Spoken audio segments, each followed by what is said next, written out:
Today, I'm here to talk about masks. Not the physical type of mask that you put on your face, but the metaphoric type of mask that everyone has used at some point in time in their life. I want to tell you all about my experience with masks. I want this to relate to every single one of you,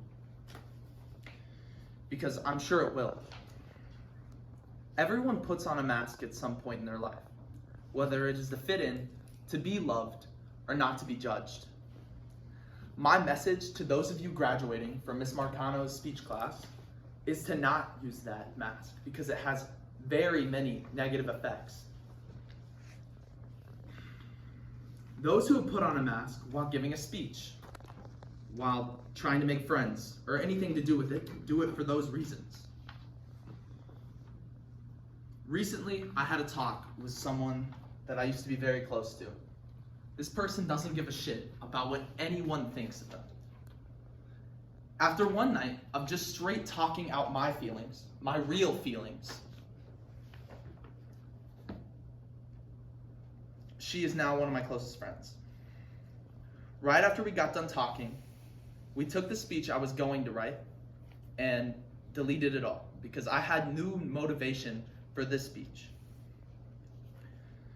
I spoke my speech and she typed about half of it before I had to take her home. I finished the rest that night in 4 hours. So, anyways, she made me realize that she made me realize my high school experience in a nutshell so far.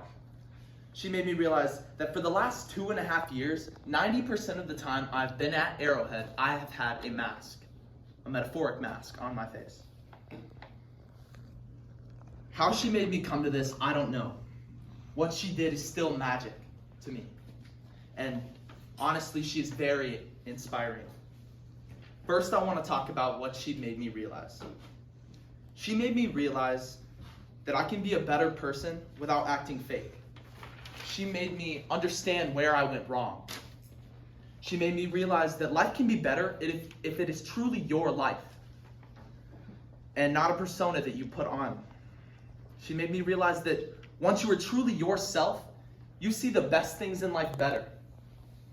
She made me realize that when you take off that mask, everything you see in life is enlightening, not bland. One of the last things she made me realize was that ever since the middle of 9th grade, I have been a complete, arrogantly aligned, self-centered asshole to almost every single person I've met. Next, I will talk about when I moved to Wisconsin. When I moved to Wisconsin, I wanted to start a new life.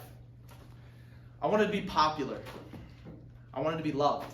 I wanted not to be judged. Nobody does, right? Well, I wanted it to the point where I would sacrifice my happiness to get fake happiness. At this point in time, some of you might be thinking to yourself, I've never put on a mask and I am who I truly am. But if you take a look deep down inside of yourself, you will see that maybe you might be a little wrong. At the time, I would ditch anyone who wasn't cool enough, or so I thought. Like I said before, I didn't treat people with the kindness, respect, and empathy that I wanted to be treated with. I treated them wrong to look cool, but it wasn't. And I wasn't. And when I realized that not a lot of people liked me, I couldn't figure out why. The attitude, the disrespect, the non-empathetic persona that I had put out made me who I was right before a rude awakening. That epiphany is that I don't have many friends. The only friends I have are the ones that truly know my personality. But truthfully, if they don't accept you for who you are they really your friends? You might be asking yourself, what do I do with this information? Well, I'll tell you this. Do not take it with a grain of salt. Graduate from this class knowing this statement. The mask that you put on hides the real you. It hides everything you stand for, and it ruins your self-esteem. The persona you aspire to have isn't going to come unless you are truly yourself. If you work on yourself from this second on, you will be your true self in no time. Now it is time I tell you all about my true self. Hi, my name is Caden Lee Taylor Bell. I was born and raised in Raven County, Georgia. I was born to a poor family who basically lived on food stamps and EBT cards. My father left when I was 8, and I haven't seen him since. My mother was in relationships with guys that would physically, mentally, and emotionally abuse her. I smoked my first cigarette at the age of 12.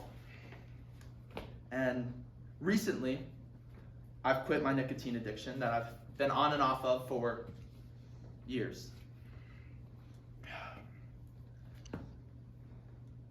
I also just got out of a 16-month relationship.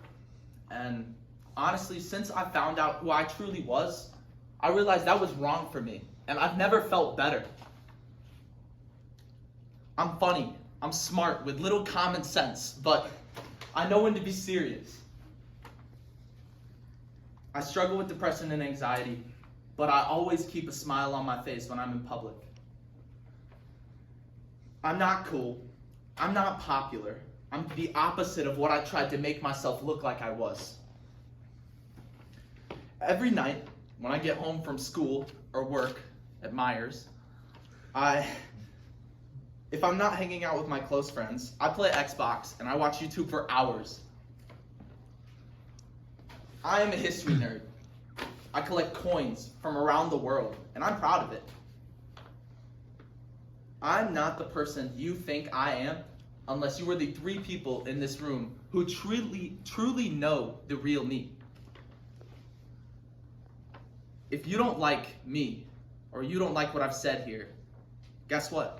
I'm going to take my friend's advice and not let it affect me. And in the future, if someone doesn't like you, the real you shouldn't let it affect you either. Thank you.